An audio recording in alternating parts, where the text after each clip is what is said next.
Turn around every now and then we record a little later than usual. Turn around, I'm making this up as I go. Let's just start the show. Nice. Nice song. So, hello everyone, and welcome to episode 74 of the Secondary Heroes podcast. This week, we take a look back at our virtual con, Nerds Unite Con, with a special guest. And this is your host, Trevor. Joining me as usual is... Hey guys, it's Prague. Hey, this is Josh. This is DeLorean Wolfgang. That was the most energy Josh has ever given us, and it We've awoken the Kraken! That was amazing. That's finally awoken. It's the power of Texas energy because I've joined today. This is Sully, Yes. free agent nerd podcaster and Twitch affiliate. Yeah, man. Welcome Welcome on board, Sully. Welcome, Again, multiple time guests on the show. Friend of the show. Howdy. Howdy. Sully Sullivan. And How are you hello, now? everybody in the chat as well. Because we are live. We're actually recording this episode live in front of all of our fans. So it's great to see you guys in the chat. Trevor, we're going to be doing the Nerds Unite Con recap. This is what they call a rap party in the biz.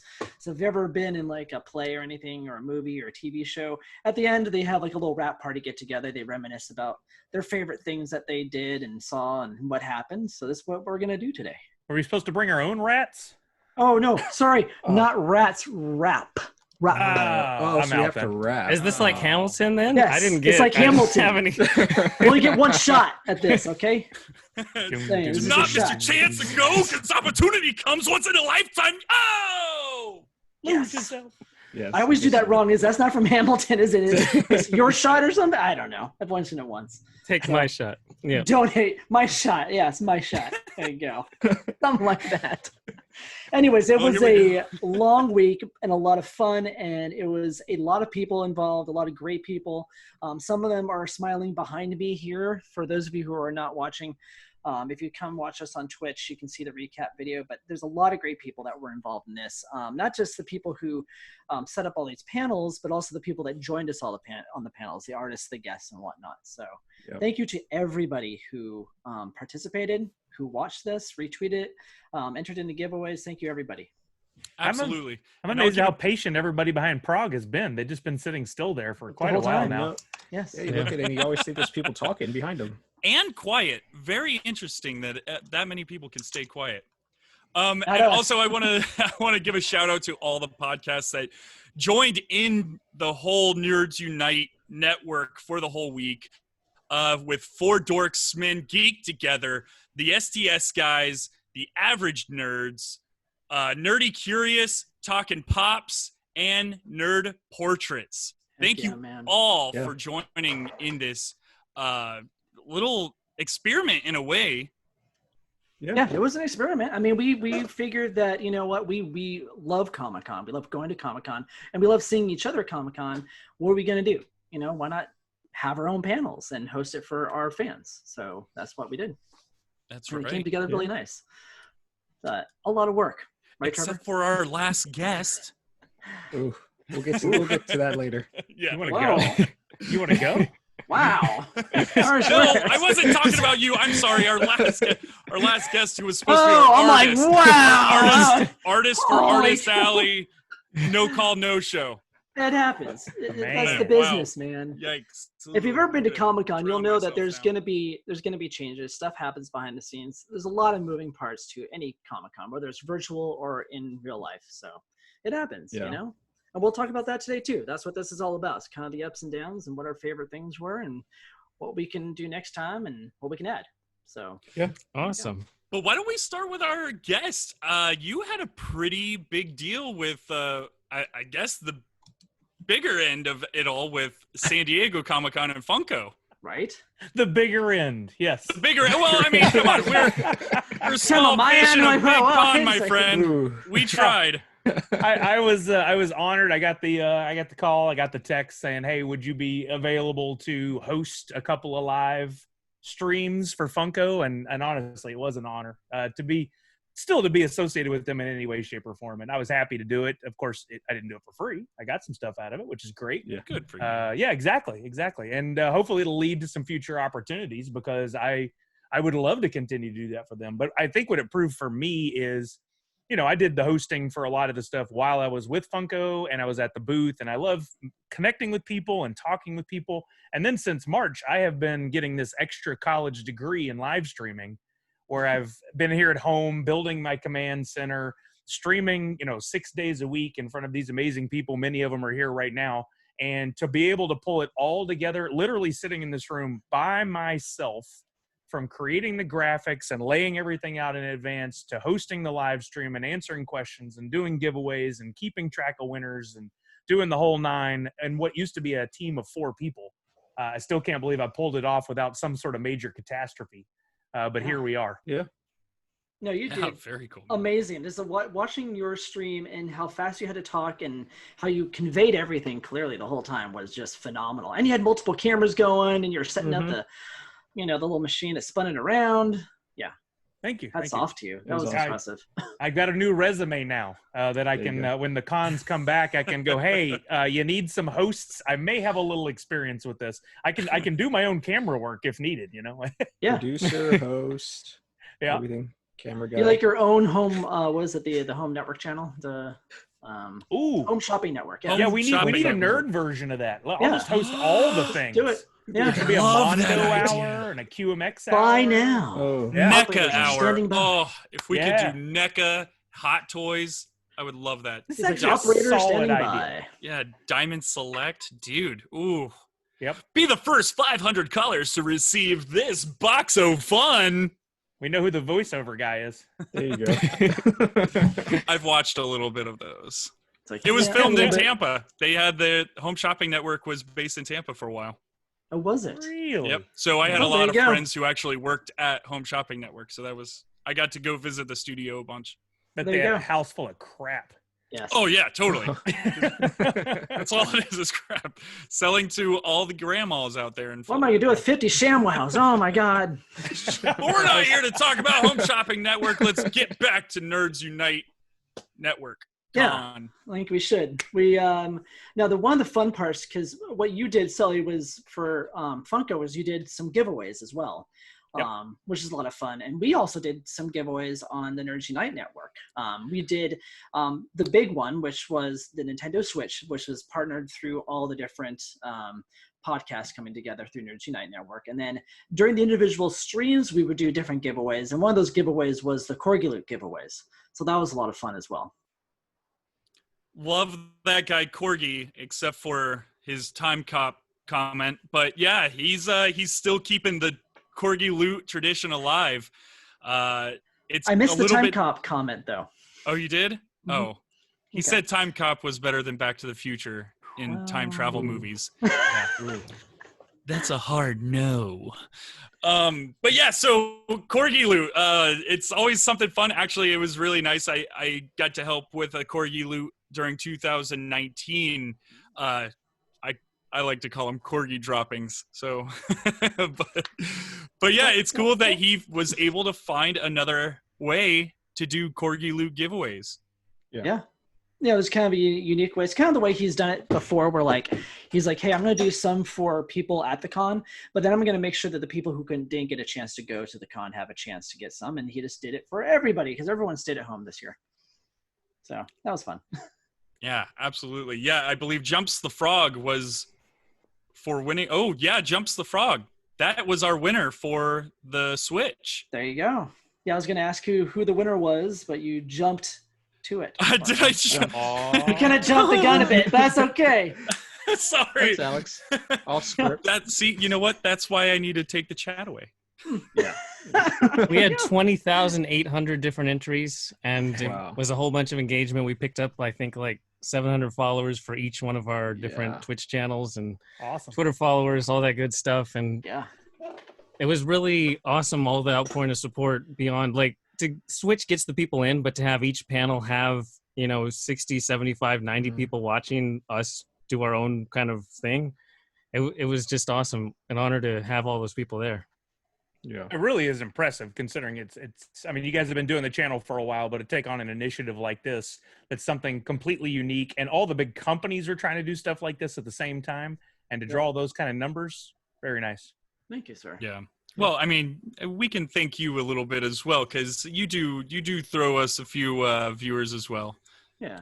We have an amazing community. That's what that boils down to. That's the best part about it is everybody in the community is always very friendly. They love to chat, and that's the best part about the community. That's why it's so hard for me not to look at the chat right now on my other screen, because it's so fun being a part of the chat rather than, just making up words in front of a camera. Right, but for those of you who were wondering who won the Switch giveaway, it was Jumpster Frog. Jumpster Frog is in the chat right now, so congratulate them. And it was awesome. It's awesome to know that it went to somebody that we know too. It wasn't just some random person that someone found out about who don't watch us. So we really appreciate that. That's really nice that it went to one of our fans.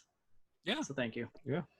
Big Very time. Cool. Big award. And so I don't want to jump too far down your little note, Prog, but I think my favorite question is, what did you miss? What was better? What was worse for Nerds Unite Con versus actual San Diego Comic-Con? Oh, the big one. I like this one. Why don't you guys start? I mean, I think the big one right off the bat is not being able to see people in person. Mm-hmm. I'm one of those people that just walks up to people and hugs them, even if I never met them. And it's probably not something I should do, but it's something that I like to do because I love people. I found it very off-putting the first time. Right? He's like, God, why is this little man hugging me? What's going on? I threw him across the street. Stop. It's wrapped around your waist. Hey, get off of here. But yeah, I miss that. I miss the interaction, seeing people live, It's just, that was a bummer. So that's one thing I think I missed the most was that. And one thing I didn't most was the con food. So there's that. That's at least my first two. I have plenty more. I'll let the other people go for right now. Josh, do you have something? So kind of on the same track as Prague is, the people.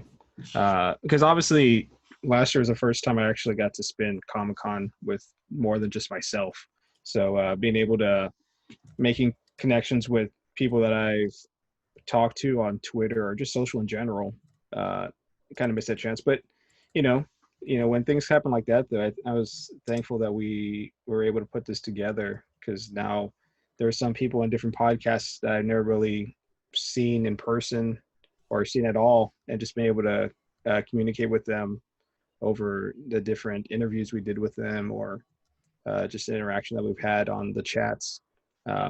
That's what I've took away the most from it, is that we're always, seems like every con we're creating more friendships, or we're making stronger connections with people. Mm-hmm. That was definitely, you put that perfectly. Even though there was no con this year, we still were able to make new friends.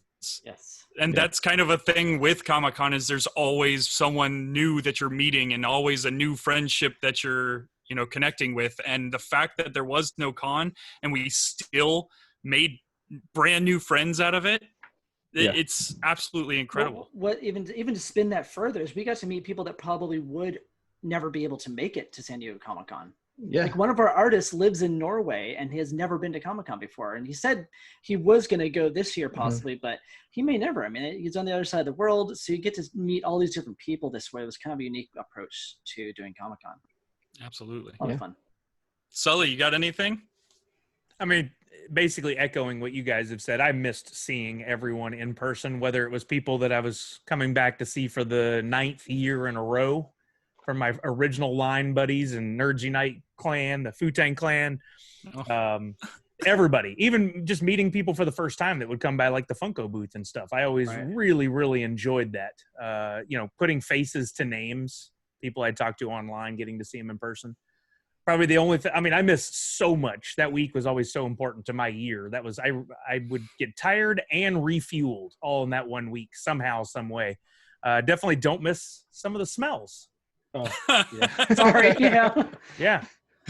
But I think that's about it. I mean, it's really hard for me to say things I don't miss, because I was joking about it on another podcast I did. I miss being so tired I can barely stand up. I miss having to wake up at 4 a.m. to go stock a booth. I miss dealing with angry people in line. I wanted to do that again. I mean, I eat it all up. It's all part of the experience. It is. Yeah. It's a complete package, Well, and you've been on both sides of it too. You've been on the being a vendor and being a guest. So, yeah, Outside of Tony, who's at Hero Within, I think he has the most unique experience of anyone because he actually worked for San Diego Comic-Con. True. Went as a fan for like almost 2 decades, now runs a booth. I mean, I think he has the most range of anybody, but I'm pretty close going as a fan for 2 years, press for 2 years, and then with Funko for 3.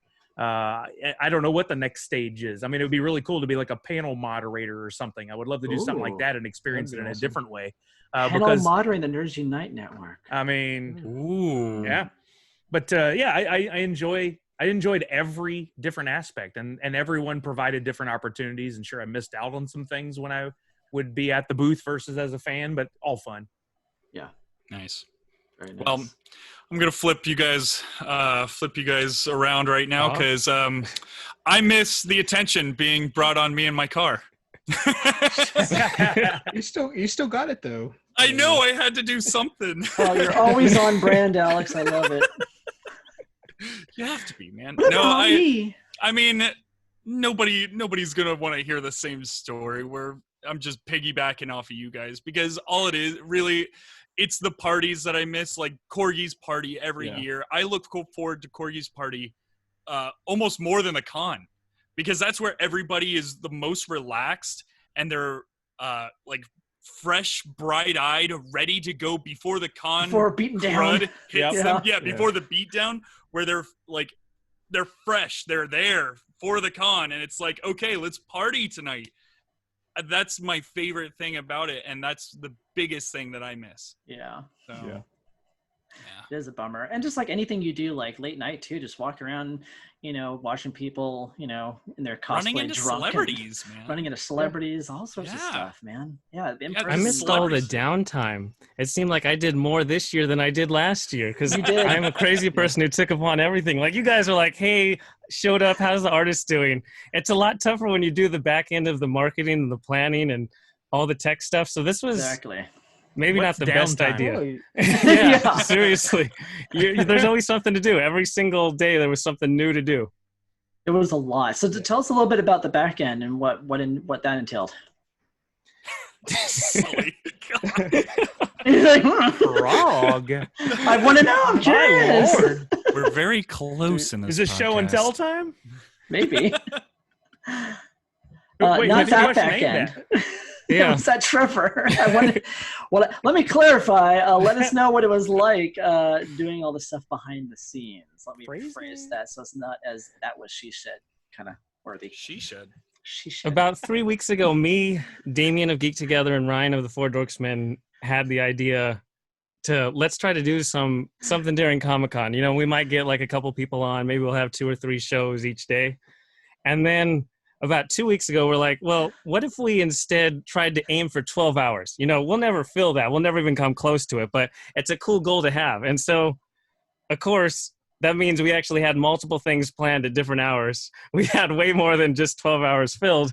And it was a simple text message to tell everybody, we're going live here. We're raiding from the Dorksmen over to Geek Together. Then we're raiding over to Secondary Heroes. Twitch wasn't perfect in our idea. So Mixer had the channel 1 idea where it's live and it shows things. Twitch, when you're not live and you're just hosting somebody, you go to that page and it's like, what's currently going on right here? So that was a little disappointment to Twitch. Yeah. And we had to work on the fly. So we did a window capture within Streamlabs of the exact, like say we're capturing Dorksmen and then we broadcast it straight from Twitch through Streamlabs to the Nerds Unite network. So we just had to think of things on the fly, come up with different answers, all kinds of stuff breaks. People don't show up, but always have backup ideas. Like yesterday, our artist didn't show up, but we was like, we could talk about fun days whenever. So we talked an hour about fun days. That was easy. That was a ton of fun. That hour went by really quick. Always have a backup and always just quick communication with everybody. Pivot. That's right. Sorry, Ryan. Well, it was nice. Yeah, you're absolutely right. A lot of everybody in our group was very very good at communicating everything. I mean, right once we knew someone was about to raid, it was like, okay, time to go live, and it just bouncing around. It really was pretty smooth.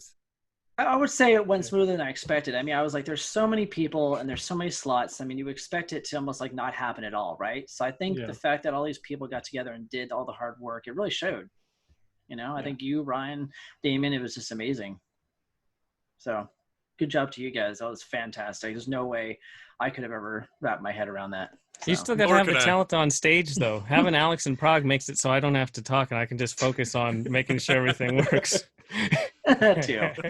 The pretty faces. There you go. But you make it easy for us, Trevor. I'll say that. Oh, for sure. Yeah. So it's good to have a leader. A leader and a Donatello all wrapped in one. Leonardo and Donatello. Both of the best Ninja Turtles wrapped in one. So did you guys catch any of the lives? A couple. Oh, no. Yes, I did. You mean outside of the Nerds Unite network? Or do you mean inside the Nerds Unite network, but aren't our either way heroes? Both. Or both? Yeah, both. Both? Yeah, as far as like official San Diego Comic-Con programming, I watched the Star Trek morning. They had 2 or 3 back-to-back panels featuring Picard and Star Trek, Discovery, and the lower decks. And that was pretty interesting, but it's what I thought it would be. It was Zoom meetings. And they still don't have producers telling those people how to set up a camera and lighting. So a lot of them are like, over here with the lights off, and I'm just boggled by that. We did better than that. That's fantastic. Yeah, man. And then the vertical, when you get these cameras when they're using their cell phone and it's vertical, it blows my mind that you could be in the film industry for 30 years and still use your phone as vertical. And then look at all the framed faces behind Prague. You can see everybody is lined up. They're still doing a great job back there. Yeah. And then there was kind of a middle of the road where it was a little better with Chris Hardwick featuring all the Walking Dead shows, that universe. Yeah. That one was a lot better because he brings a different attitude and spirit to it that the hosts for the Star Trek didn't. And then one step up from that, you had the Bill and Ted panel hosted by Kevin Smith. That one was really polished and well done. They had some kick-ass graphics that they were using. And I watched that. And then today I watched the Nathan Fillion panel. That was special. we had some quiet time together, me and Nathan and Alan Tudyk and the whole gang. That was great. But then through the Nerds Unite network, I watched quite a bit of programming when I wasn't streaming and was on a few panels, and I thought it went really well. Again, you guys were considering no one here worked for Comic-Con, very polished compared to a lot of the other stuff I saw. So kudos on that. I will take none of that credit. Thank you very much. I will take none of that. But thank you. Yes. But yeah. What about you? So the problem with me is I don't like to watch spoilers for stuff. So it was like really tough for me to not watch certain panels. Like even in years past when I go to them in person, like my friends will drag me to say a show I haven't watched before. And I'm like, I'm kind of thinking about maybe watching that show, but you show up to the panel and it's like, oh, remember last season when they killed off that character? And oh, here's a recap video of the 2 last seasons. I'm like, all right. So there you go. So it's really tough because like I really wanted to watch like the boys panel, but I did because I don't want to be spoiled. But the good thing about that panel is I did catch parts of it was that they announced that they already have a green light for season 3. Yep. Yes. So that's confirmed. So that's very good news. That means that they had so much faith in season 2. That they're ready for that. So yeah, that's exciting. Yeah. Nice. Anything on the Nerds Unite? I watched ours. I'm trying to think of what I've watched outside. Not one thing. Hold on. Not all of ours. I don't watch ours. Nope, not even that. Yeah, I don't think I did. I'm trying to remember. I did watch.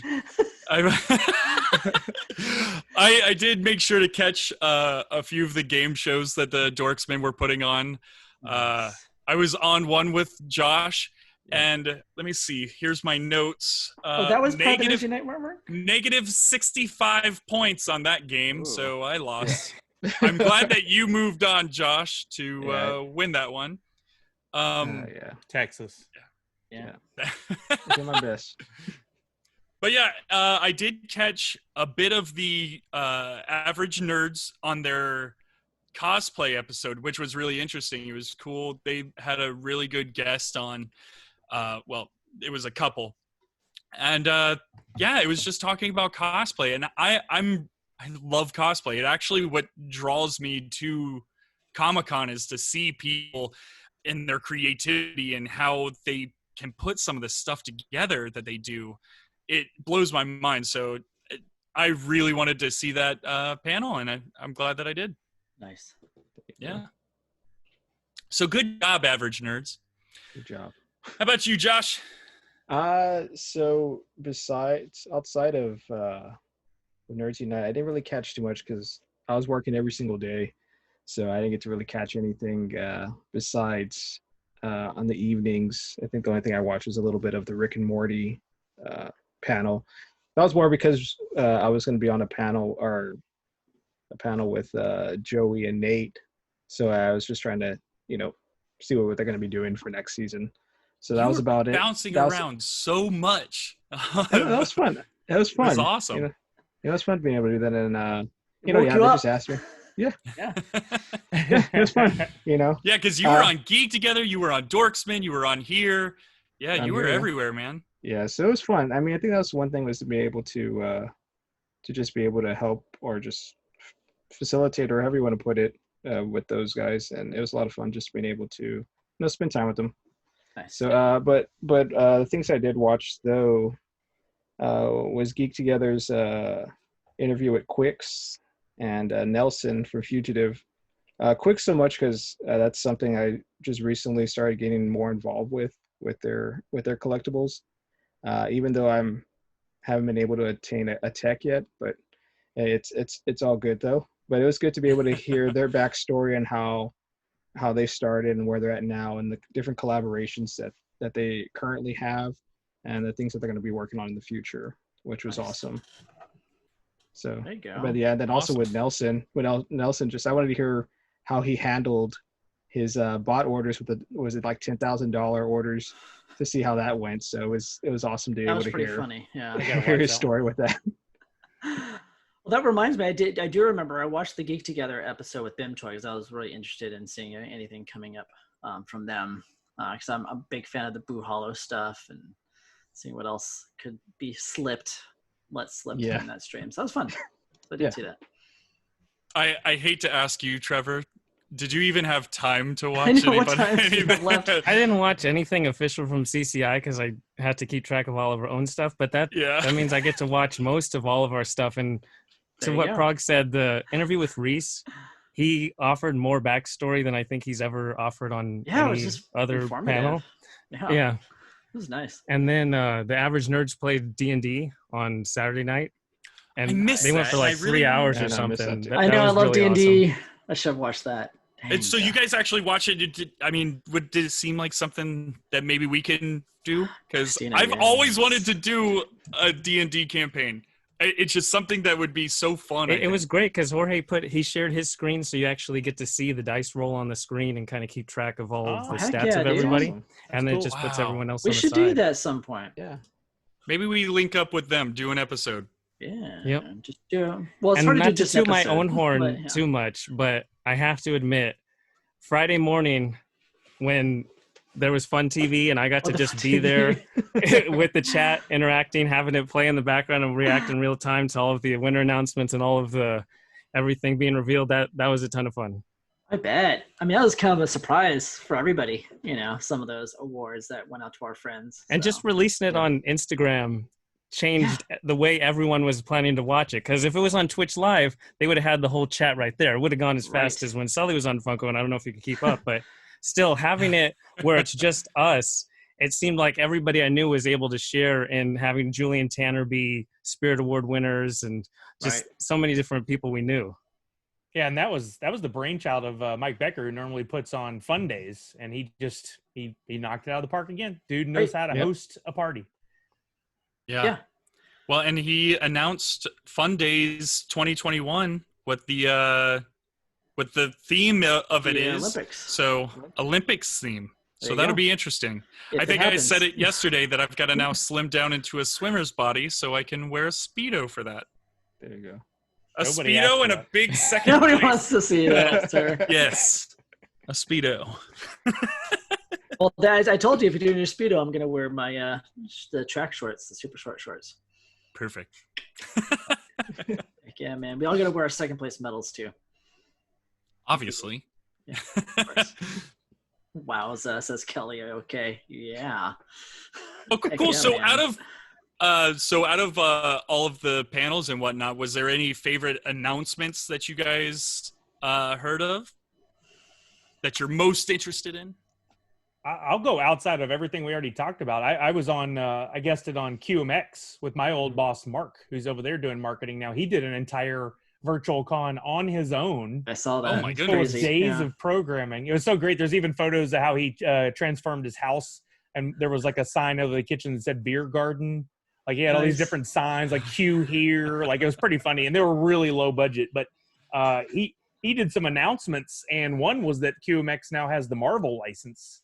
Nice. Or the Disney license. Either way. That's Nice. coming. Yeah.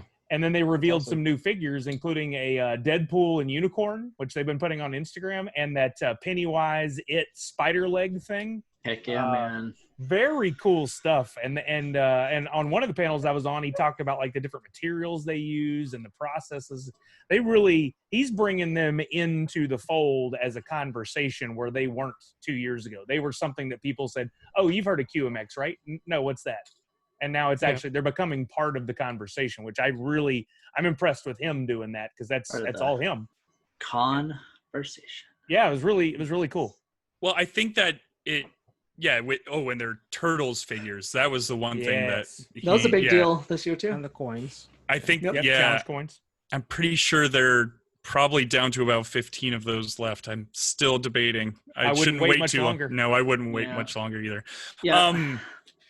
But yeah, for the fact that he did that all on its own, I think that was probably the smartest thing that he could have done, because that right there, that is almost bringing more eyes to him than if he had a thing at a booth at Comic-Con. And what's funny is QMX normally has a really nice booth. They have for years. It's just they haven't had the product that made them stand out. Unless you were a fandom of very certain things. Like they've always had a Supernatural license, and a lot of people don't do much with that. Right. So I always thought that was cool. But now they're making those products. I mean, limited to 500 pieces on those turtles.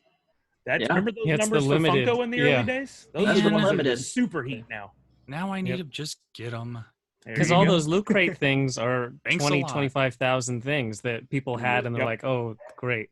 Yeah. Yep. But it got their name out there for a while, and it helped them get to a stage where they could bring on somebody like Mark, who had the expertise and could take them to the next level. Yeah, no, I agree, because the whole idea of the pizza box is just genius, because it's an actual pizza box. You know, you get all your stuff in there too, and coins are becoming pretty popular now. So that's a collectible. I love coins, so that's kind of fun. That got me interested in it. So it was the Witcher. There you go. Thanks, Witcher. Yeah, toss a coin to your Witcher. Nope, out of stock. The pizza box is out of stock. Yeah, I figured as much. Snooze, you lose, buddy. Yeah. I'm more into the NECA figures. Give me those NECA figures all day, every day. Yeah, you'd be surprised though, because they do some good stuff. I wasn't the biggest fan of QMX, but lately they've been really up in their game. So there's something to look forward to. So yeah, I'll keep my fan on it. Anybody else got any? Yeah. So my obviously I just mentioned them, but my announcement was NECA. They came out with Coming Out of Their Shells Tour Turtles. The 4-pack looks gorgeous. It was a Target exclusive with it comes with a T-shirt. It comes with a backstage pass. With the backstage pass. Yeah, the backstage pass with the logo and everything, and it even says San Diego on it too, which was really cool. Oh, hold on, in the chat, Rebel Scum says NECA canceled a bunch of the recent orders though, so you might have a chance at it. What? Yeah, so check it out at some point. I shouldn't have said that because now you're gonna be like online doing it. Yeah, thanks a lot. Okay, you guys talk. Go talk. Talk among yourselves. I'm trying to think of anything else bigger other than The Boys season 3. That was kind of a big deal for me. I was kind of excited about that. I did hear that the New Mutants, they said they're not going to put that onto streaming. They're going to wait until theaters are open again. That movie doesn't exist. I'm like, yeah, when's that movie ever going to come out? They've been talking about it for 4 years. I saw a trailer when I was 12. It's going to be like the Avatar movies where they're like every movie is like 10 or 20 years apart. You know, all the actors are going to be like in their 50s. I don't know. By the time they get to the third one, they'll all be CG. It won't matter. Exactly. It's true, man. Yeah. I mean, half that movie already is CG. Mm-hmm. Yep. Anyways, how about you, Trevor, Josh? Did you have anything that you saw that came out that was announced? Like, shocking.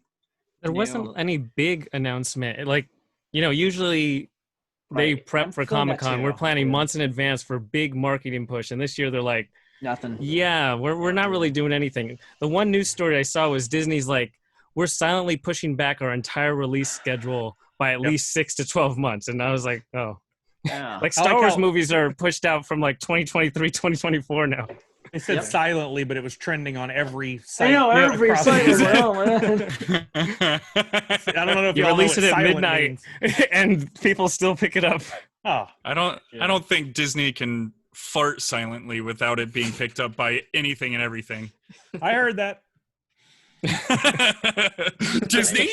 Well, I mean, the sad state of any of that content is unless they want to do it via Zoom, everything that was going to be filmed is getting pushed back. So what can they do? I mean, you don't want to put it in a theater if you can only have 1 out of every 5 seats filled. Doesn't make any sense. You're just giving money away. I'm really surprised Bill and Ted is moving to a digital distribution on August 1st, along with in theaters. That's gonna. I bet that's gonna mean a lot of lost revenue, but we'll see.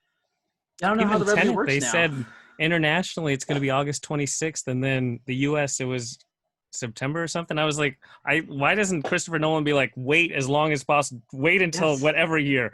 This movie does not need to come out. There's no impending sequels or anything connected to merchandising. Movie. It can come out 10 years from now if you wanted to.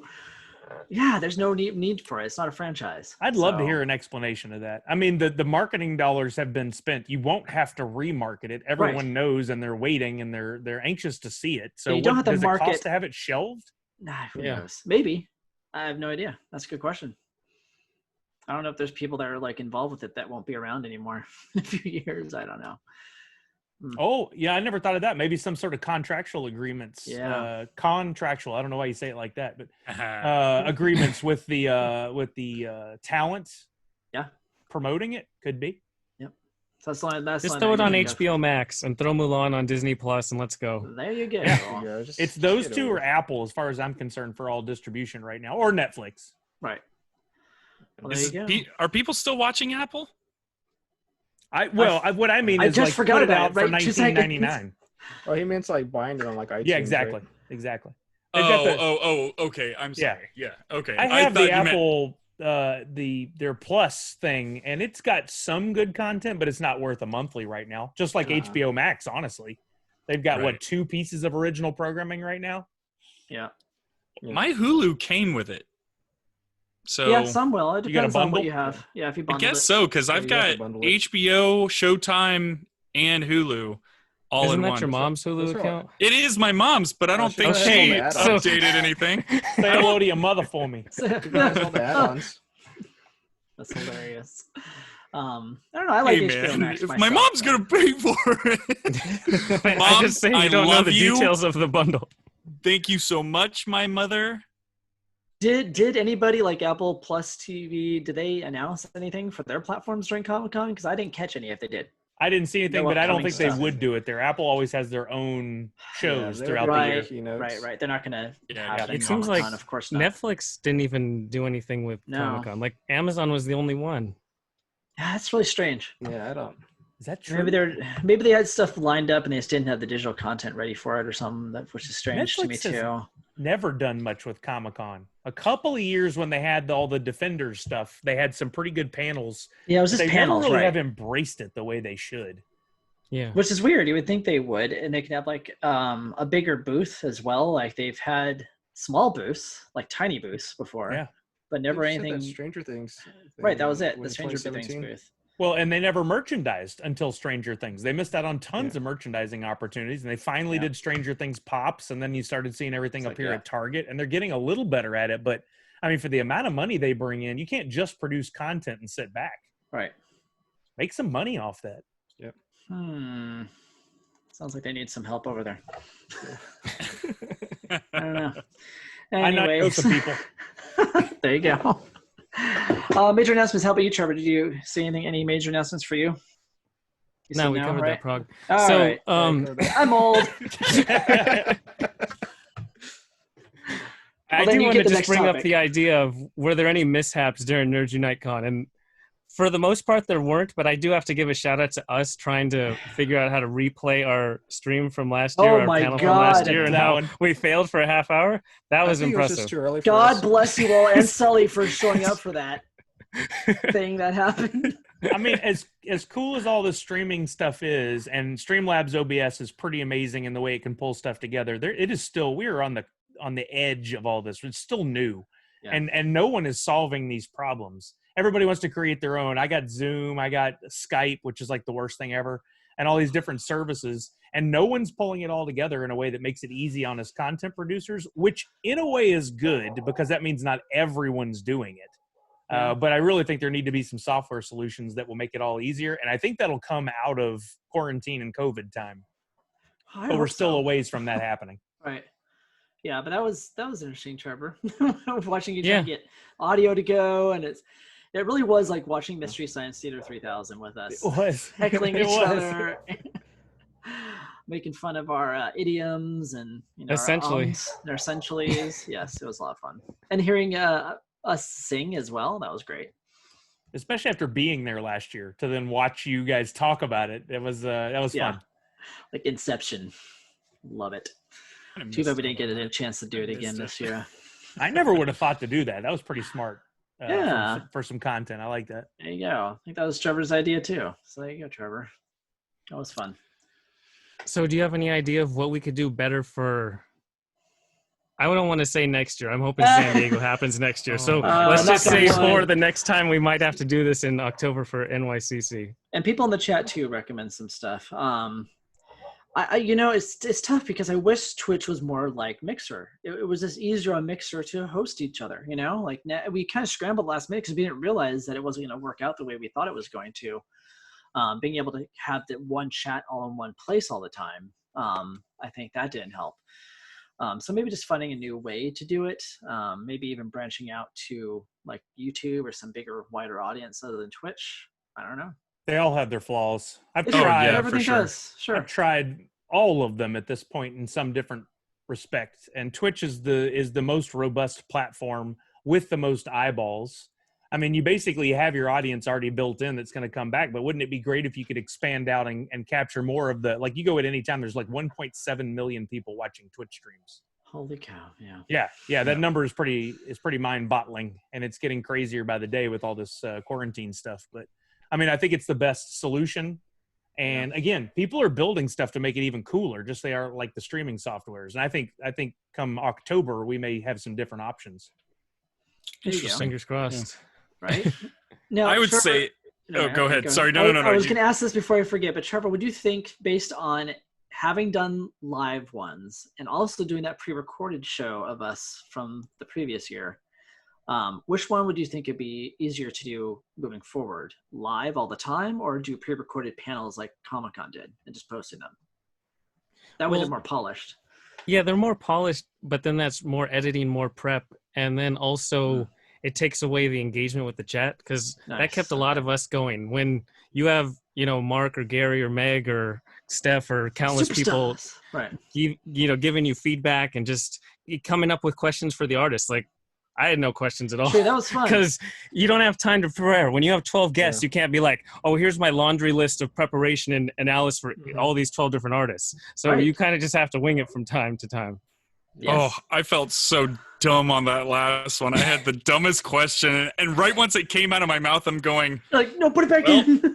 He thinks I'm an idiot. I guess I'll never hang out with him in the future. Was this Alex Sinclair? Who was this? It was Alex Sinclair. Yeah. It happens. It happens, man. Yeah, don't worry about it. So when you're coloring, are you getting the papers coming through fax? Wait, is that what you asked? Never mind. It was something on the lines of that.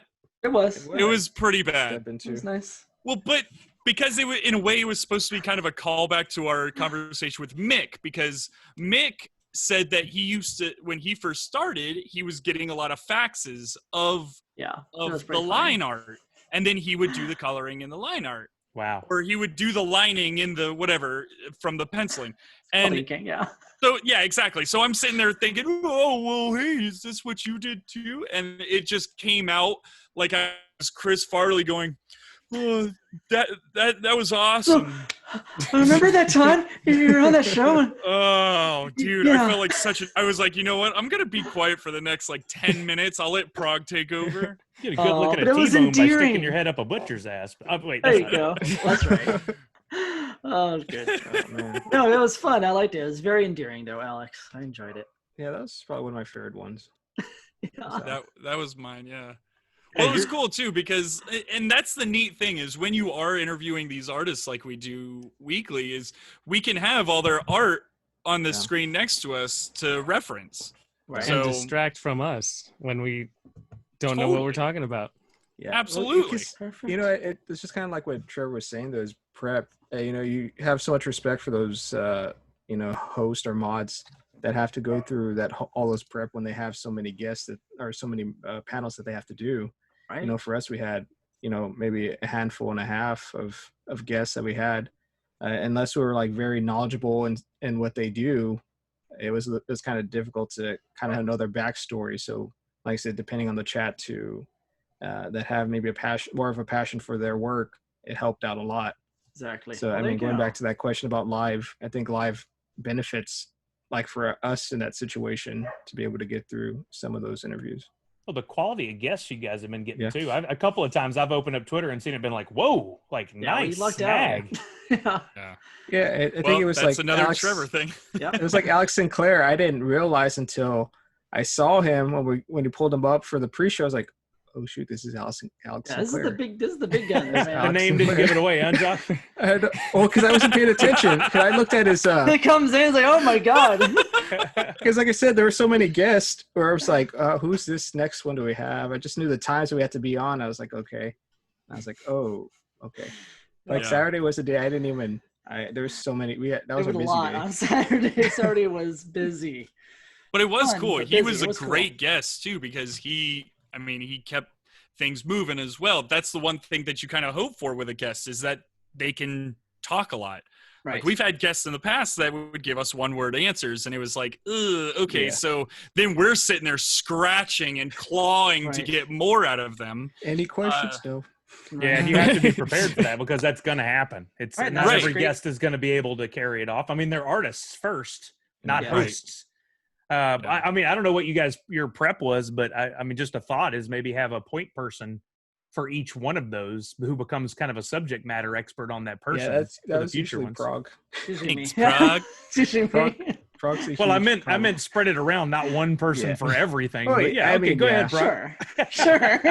It would have been cooler if we got like people from the boys, because at least I could talk about that, you know? Yeah, I know. It's hard to get the real celebrities because you have to reach out to their agents and like who are you and why should I be on your show, that kind of thing.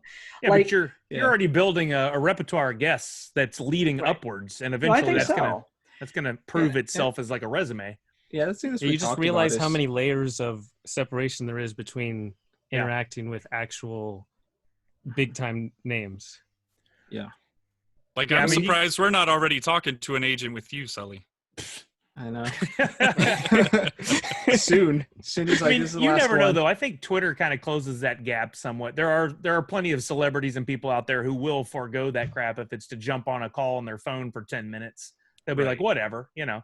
Sure. Yeah, for sure. I mean, and that's kind of like it goes back to why I miss the physical con being there, because you miss those opportunities to make those connections with these different companies or organizations. Because like I said, like, for instance, Fake Pin, that's when we first met them, and building that relationship over such a long period of time now, we were able to get them to come on freely, where they were just so wanting to do it, you know, just saying, hey, y'all want to come on? And they're like, oh, sure, yeah, we'll come on. And, you know, just those relationships that you build, you know, and hopefully it continues on with the people that we've had through Artist Alley, not just through the virtual con, but through the ones that we have on Thursday nights. You know, hopefully those continue to build on to say, hey, do you know so-and-so? Maybe you could help me with that, and so on and so forth. And, you know, But my brother and I, for Movie Retakes, we did that giveaway for the Ghostbusters enamel pins from Tom Whalen. The only reason I had his info is because he swung by the Funko booth once, and somebody else made the connection, and then I went by his booth, and we got to talking, and now I have his phone number, and I can go, hey, Tom. Oh, by the way, I'm not going to make a connection for you guys if you're asking to have Tom on. Oh, man. That's I don't know who he is. So. Oh. Look him up. I like his Mondo. I like his working Mondo. Yeah, but the interaction with people, the networking is key when it comes to stuff like this. Like that's how Steve and I started building Nerd Foo, was talking, just walking around from booth to booth, and occasionally you catch somebody at the right time who's willing to have that conversation. And lo and behold, I got to know Cameron at Funko. Hey, see? You know. Well, and that's kind of why Prog's kind of been our lead man with a lot of these artists, is because he does like to go to Artist Alley and spend time with a lot of these artists. Yep. I talked to we got Nathan Hamill plus. Yeah. You've talked to the majority of our artists in the past, so you already have this slight connection that, you know, not all of us have. So it definitely has helped out a lot. Yeah, so if you're somebody in the chat right now and you want to do something like this, or even if you just want to build a relationship with other people, it's like you just talk to them like you would anybody else. I mean, these people at the cons, these vendors and artists, they're people, you know? Yeah. Talk to them like you would your friend. You don't have to go up there and be like, oh, I'm your biggest fan. Like, that's great. They get that a lot. It's like, well, hey, man, how are you enjoying your con? You know, we like your work. How do you like, you know, you like Star Wars. I like Star Wars too. What's your favorite movie? It's easy, you know? Right. And you also can't build a relationship and expect them to come and be a part of your thing the next week. Too, right. It may be a long road before you're willing to move to that next level in your relationship. Right. You know? Yeah. Is that our next Again, level? And that's probably how Prog was able to talk to Nathan Hamill and it get is. us I've known him Nathan for Hamill. years. It wasn't like I met him yesterday. Right. You know? Yeah. So yeah. And even if you did, I don't think he would have just probably not. Come on. No. But I do want to give just this quick shout out. The Mountain Meg in the chat says, in all I can't remember. Come on, it's a big word. It's called sincerity. Sincerity. Artist Alley is a key highlight of my week every single week. Now that means a lot to us because, you know, hosting these Artist Alleys is really special because these artists aren't getting these cons. They're not being able to go out and show their work off, and it's really nice that we're able to do something with that here and help out in any way that we can. So it's nice that people are actually like enjoying it. What surprised me is how many of these artists, and these are big name artists that we've had on there, like, I've never been on a podcast before. My first time. No one ever asked me before. I'm like, what? like Dino Tomic.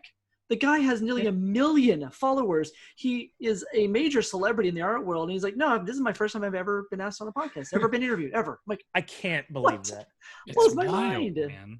I'm like, it's like the hot girl who says they never have any dates because guys won't come up and talk to them. It's that same scenario. Same thing. I never had that problem, but you know,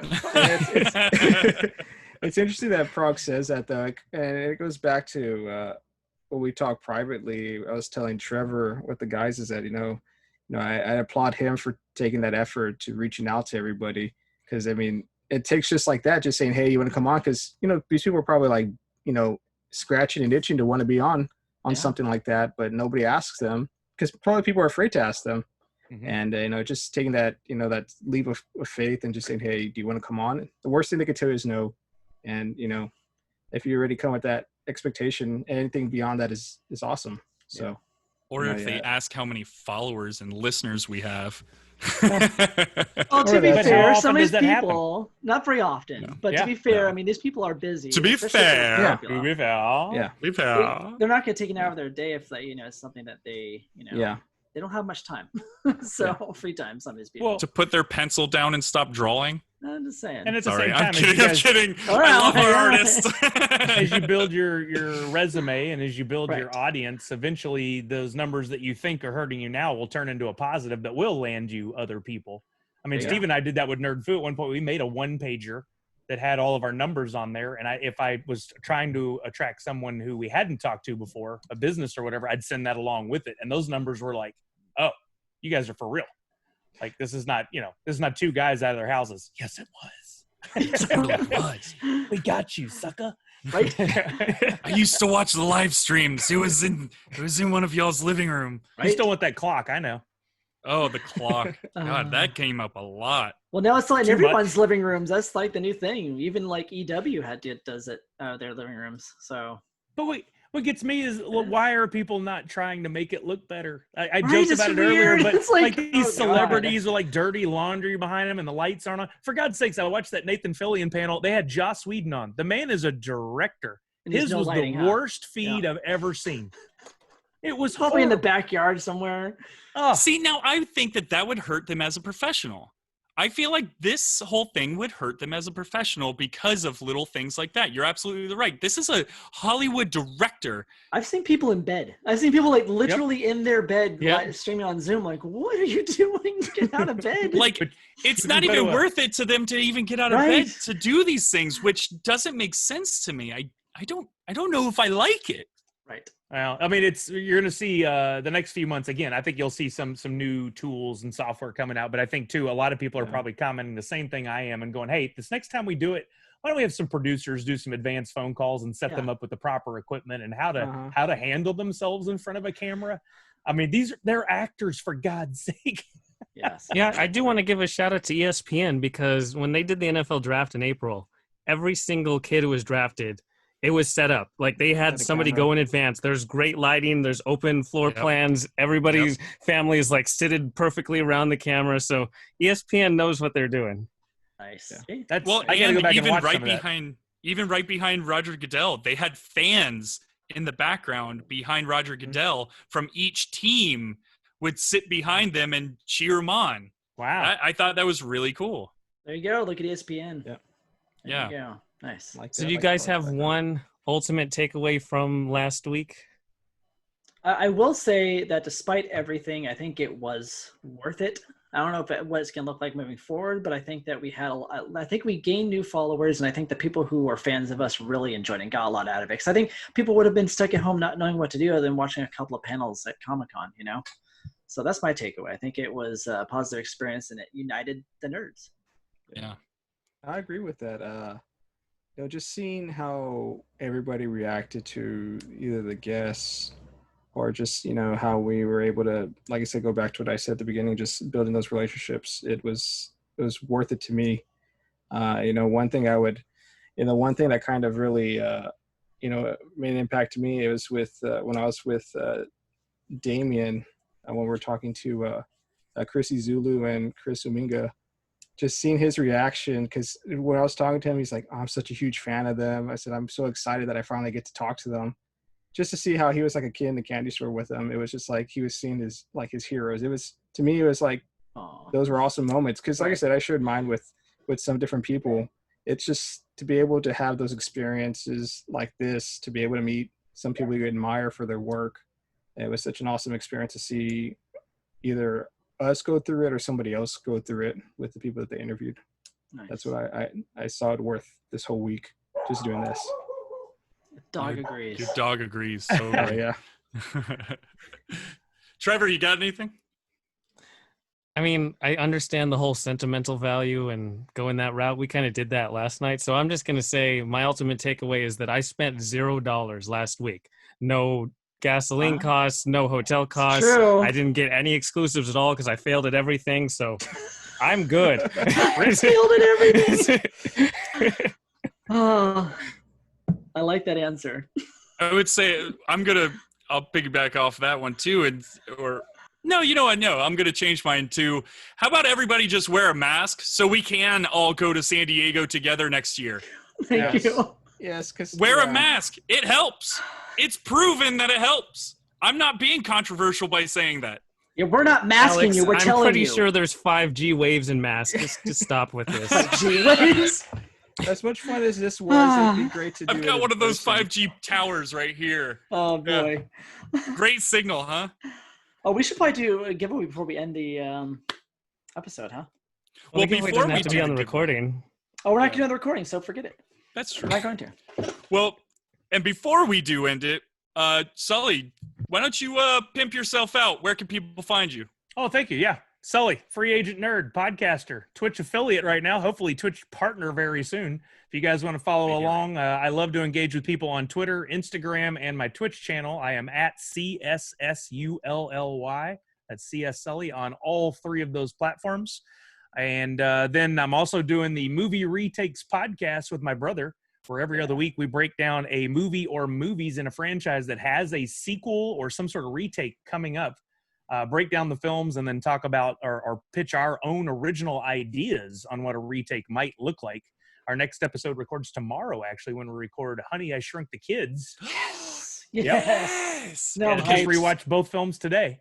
And I'm so glad to know that it's bi-weekly. I thought that it was every week, and I'm like, man, where's the latest episode? No, we decided to put and this is not a shade on anybody else because I've done weekly podcasts before, but with the amount of work that's involved in watching multiple films and prepping notes, we decided not to put that burden on ourselves to do weekly, but every other week and focus on the quality instead of the quantity. So I think that's gone really well. And you know what? Nerd Foo's not dead, y'all. We have been doing Nerd Foo content on Facebook and Twitter. Not what you're hoping for an announcement, DeLorean. No. We're still putting content out there for Nerd Foo, and maybe one day there will be a return. We'll see. But until then, continue to follow us on Twitter and Facebook and gauge with our content that we put out there. Nice. All right. I'm going to try and do this pretty quick. Oh, this is going to be like your bad dad jokes. Oh, wow. Go. I'm testing. One breath. Follow us over on Twitter, Facebook, Instagram, and YouTube, all at Secondary Heroes. And if you haven't already, please rate and review our podcast over on iTunes. It's free for you and priceless to us. I wish I didn't trip over my words at the end. It's that reading thing. I give you 4 stars. Florida education. Oh. Well, Sully, thanks for joining. And to everyone listening, we hope you enjoyed, and we'll talk to you next time. Rock out. See ya. Nerds Unite.